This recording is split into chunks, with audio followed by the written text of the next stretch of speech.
So here we are in the Jardin de Tuileries. Yeah. 3 days before your show. 3 days before the show. It's being constructed over there. Right behind you, yes. I was reading about your thoughts, the things that informed you about the show, and you immerse yourself a lot in art and poetry, and I wondered, what are are there things that you return to a lot? Yeah, I think for me, I'm kind of a slight creature of habit sometimes. It might not look the same, but I think maybe the way in which I've got to it might be the same process, do you know what I mean? So I think for me, when I'm building like a character, I work with the same group of people. So in a weird way, it's like kind of like a paintbrush or kind of using the same people that you trust to kind of build a look. This is kind of a weird collection because it's sort of, it's very day wear. Which is more day wear for me and a bit more ready to wear. It's been an interesting process, this one. And sometimes I'm like, does that work or does it not? It's a strange feeling, this one. So it's either going to be really right or really wrong. Well, there's something so luxurious about fashion in the day, and Paris is the place for that, to be really dressed up, whereas London is sort of the grunge centre, really. And it's great to make clothes for those opportunities, I think. Yeah. I love seeing people who have made an effort, and it must be wonderful to create for that.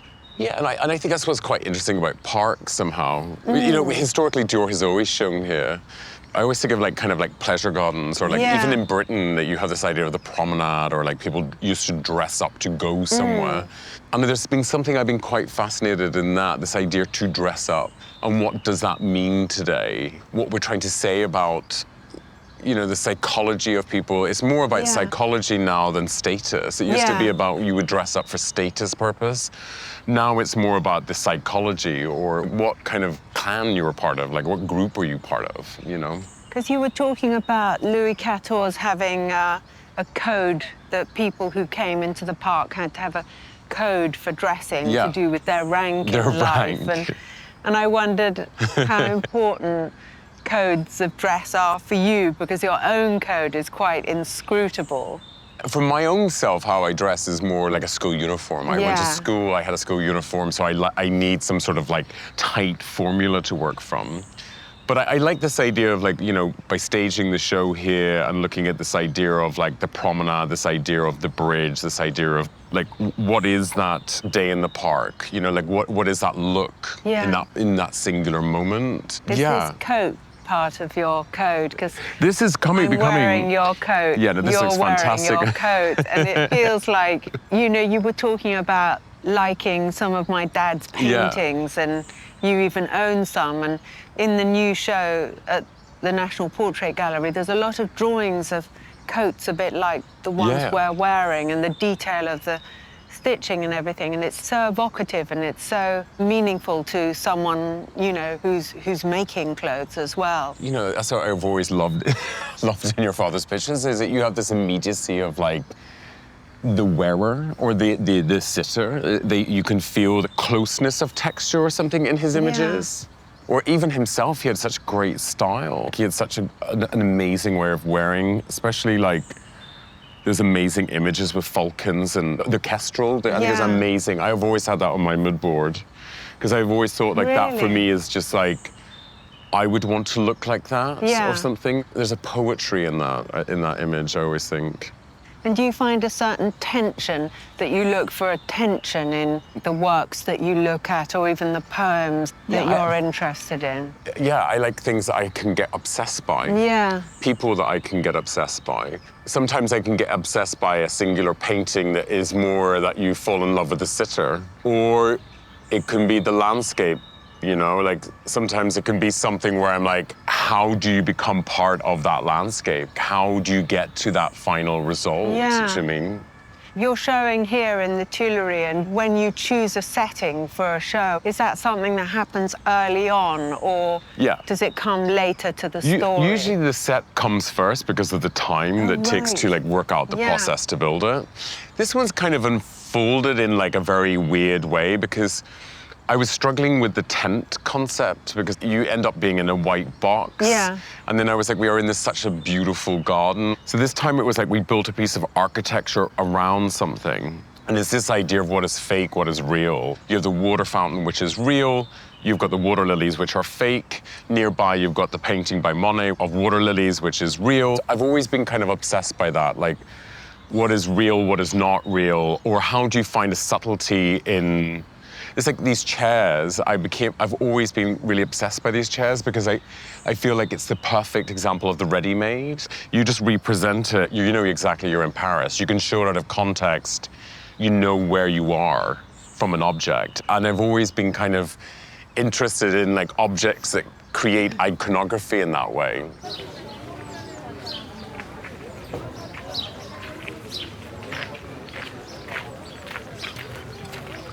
Because you seem to have a particular talent for getting people to look again at sort of ordinary things, everyday things that they have looked at many times, and you draw attention to them in a new way, or you recast them so that they suddenly become really meaningful. And you know, it's quite such an intimidating place, this garden in the middle of France. And how do you feel as an Irish Englishman coming in here and taking possession of it? But that's why I think you have to go to what is a level playing field. I think that's what's interesting about the chair in the Tuileries is that it is for everyone to use. It is not a hierarchy. It is for everyone. And there's something quite humbling in that. That's why I love when I walk home, when I walk through the Tuileries. It is a place of congregation, and at the same time, it is a place for reflection. You know, that's why in the invitation, there's 2 chairs. It's either that you are talking to someone, or at the same time, you can sit in isolation. Yeah. And I quite like this as a backdrop to a show. For me, this is Paris, and like I always will feel like a tourist in Paris. Sometimes being a tourist is quite good because you see the thing, you kind of edit. I suppose it's a way of finding the things that attach you to a city, especially Paris, which is such a grand, and it's so composed. And, you know, here you are coming into one of the biggest houses in the world, a fashion house. You have to kind of take hostage from within. You have to sort of invade, and then you're running the show and setting the tone. And the thing about Dior sometimes it is, you know, for a designer, it's quite scary because the name is so hefty. Yes. It's quite a big name.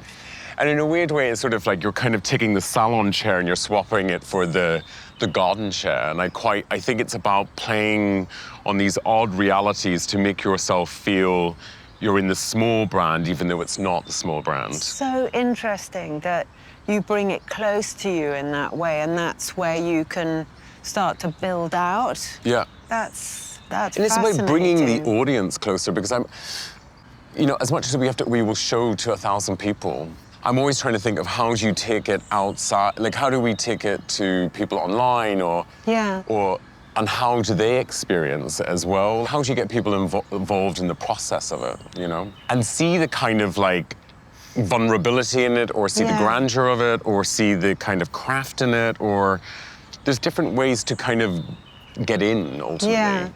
I suppose those are all the intimacies that you're creating. Like, I always think of Gulliver held down captive by thousands of tiny strands, and it's like, that's what you're creating. People are being captivated in this love for all these different details that you bring to life within the collection. And you're using a Donegal tweed in this is like one of my favorite fabrics in history. I love that, and it's like, you know, it's very chic when a French woman uses the materials from another country or another sort of movement or whatever, and it's... I think for me that was like, how do I bring my own self into the brand? And I come from Ireland. Yeah. For me, it was like a fabric that I was so used to having blankets in the car. You know, they'd always have these Donegal blankets, and they would be incredibly itchy. Or like these sweaters that were very itchy. So for me, what I love about a Donegal tweed is that you have like something which looks kind of mundane from afar, but when you get close to it, there's like thousands of colors in it. It's like little tiny bits of color. It just always reminds me of where I grew up, because you in a weird way, it's very gray. is very green or gray. Yeah. But then in it, you start to see these tiny fragments of color somehow. And you made a new colorway, is that? Yeah, so for this show we did a yellow, a kind of strange yellow, a weird beige, and a purple. And it's quite nice because you just, by subtly changing just a little tiny bit, they become very radically different as a piece. That sounds so beautiful, because French women know how to accessorize in a way that English women certainly are always rather envious of. And so the idea of like what kind of jewelry or heel or anything that someone would wear with Donegal is an exciting it's because it's quite a kind of like, it's quite a tough fabric. So in a weird way, when you play with jewelry on it, you need something which is either quite transparent or something which is actually incredibly bejeweled, because then it kind of like, it really contradicts from it. And you're showing in the round with this collection, and I wondered, when you think about the models walking out and the impact of what you've created will have on the audience, how's it different from a straight catwalk? And do you want to bamboozle the audience in a way with these kind of multiple experiences? Well, first of it was because there was a fountain in the middle. Right. It kind of, it was a constraint. Yeah. But I always like, for example, I love theatre in the round. Obviously the globe. It brings the audience closer to something because everyone is viewing it from the same angle. So everyone's looking in. Yeah. And I quite like this idea of like watching the singular of this girl walking across a bridge, where you're just looking at this thing from afar, and then as it comes into the room, it confronts you, you know? It's sort of interesting. A wonderful, it's like a magnet at the center of it. It's fantastic. And it pulls you in, and I think it sort of like spotlights something, you know? It's like when you go to the Globe, you always have that feeling that the actor is so much closer than it really is. I'd never taken in, of course, that everyone is the same distance, but now you say it, it's really a spellbinding And it just, I think what it does is there's a non-interruption to when the character appears. Yeah. No, I'm really excited about this set because it's sort of, I've never done a set like this, so it's sort of quite, wow. It's quite exciting, this part. Yeah.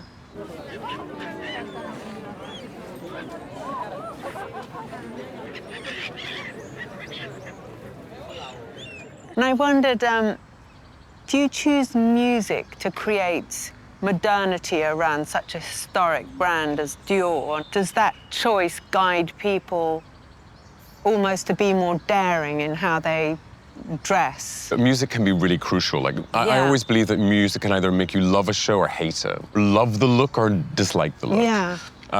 Sometimes I like music either that goes with it. Sometimes I like music that can kind of contradict a look to kind of maybe take the historicalness out of it. Yeah. Or sometimes I like to be literal, where it's like evoking a kind of, you're forcing an emotion. Yeah.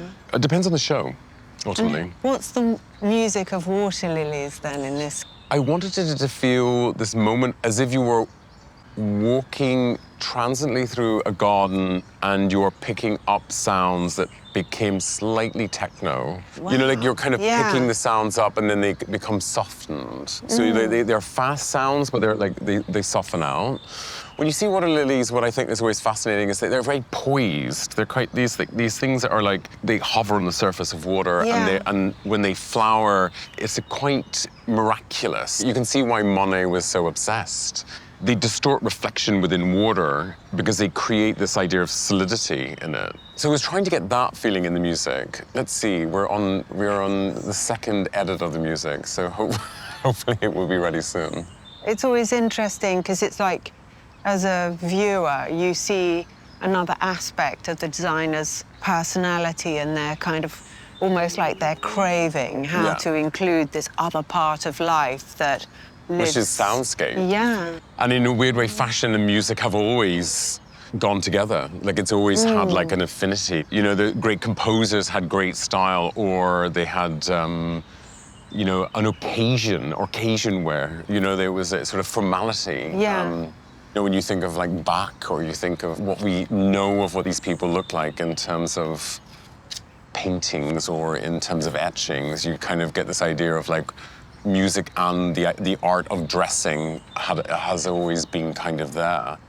I suppose it's such a big influence on aesthetic, isn't Yeah. it? Like anyone from Bach to Keith Richards Yeah. or, you know, And Autumn Winter. Yeah. And it's interesting because like a friend of mine who really got me into like Sontang, who obviously did Sunday in the Park with George, which is based on Surat, the painter. That's obviously this moment captured by Surat, and then it's then turned into music, and then it's, you know, then it becomes and there is something about this idea of a melting pot of how music, fashion, culture, how it all kind of falls in, and in a way then can be the painting as well, can come just from a painting.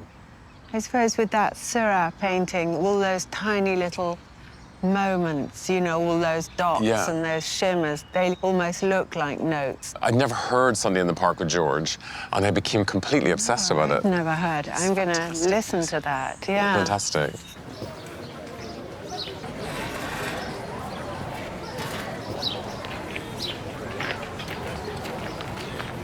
And how do you know when something's done? Because I always remember my father used to invite the painter Frank Arbach over to just, when he thought he'd finished a painting, he'd invite Frank over and say, I think it's done, what do you think? And I wondered how you know that moment. I work with Ben, so I have the equivalent of Frank somehow. Yes. I trust Ben implicitly, and he's someone who works with me throughout the process. And Ben is very decisive. He will decide when there can be no more added. And the great thing about fashion shows is that there is always a deadline. So you have no choice but to be done. That's the thing that I love about fashion the most, is that there is always this moment of finish and rejection, and you are forced to move on. I know, it's a wonderful thing. It's the thing that people imagine is the worst thing, but actually it's the best, because the quicker you can make a decision, the quicker that can get wired into your system, cut that kind of... The cycle of it. The cycle, And then it forces you to renew. And I think that is what I'm always on the search for, is that you kind of relish the process right up to the very end, and then you break the cycle again to start over, you know, to really try to find another language, you said. I think that's you're always on the search of finding what is those subtle combinations that make something new. I mean, I really believe that fashion is a parallel language. It's sometimes you can show things better than you can speak them. And I always find it with the team, it's always at the very end, when you have to do the press release, I always struggle with this idea of how do you turn it into a press release. This is the part that I find really, really difficult, because it's sort of you're ending up trying to force language onto something which is visual. You can almost say anything. It doesn't really have to be about what you did, but you can just somehow give it a kind of crazy title like they do in Red Tops or something that is just attractive and it's thrilling. And then out comes all the consideration that you have created and applied, And with Ben, how do you know, being the head of everything creative that comes from Dior, that is quite an unnerving thing with everybody saying yes. And is Ben... Ben is my rock and my no guy. He's the person who tells me no. And someone who I trust. I think you have to find someone in life that you trust, who can say, or challenge you in a way that makes you not become lazy, I think, in idea and in process, but at the same time understands the way in which you are wired. We do a tremendous amount of work, and the teams are doing tremendous amounts of work, but at the same time, you've got to kind of condense all this into a singular 65 looks or 85 looks. And that is a kind of process of conflict and love for what you're doing. So Ben is very good at trying to put those things together. And it's wonderful to have such a trusted person in your work and someone who reminds you of your own North Star, because, I mean, I've watched you. I met you when you were still at fashion college, and I remember you made me this lovely kind of scarf that was Yeah, like a tubular. Yes, it was so beautiful, and I've just watched how you have pursued your vision. I know it's such a kind of overused phrase, but it was like you were burning with this, and now you're showing it on this world stage, and it's just such a beautiful thing to see. But it's the same feeling as much as it's Dior or Nemacha or whatever I've worked and been at. It's a very small act in the end for me, because in the end it's like I have to take this entire amazing group of people, a singular vision of like what I'm thinking or what it's going to be or what me and Ben are trying to put together, and then you have to put it down a catwalk, and in the end, no matter how big or small the brand is, it's either good or not good. You're trying to find how to make it better for yourself and the dialogue with the consumer. So it's this very kind of intimate process of like editing.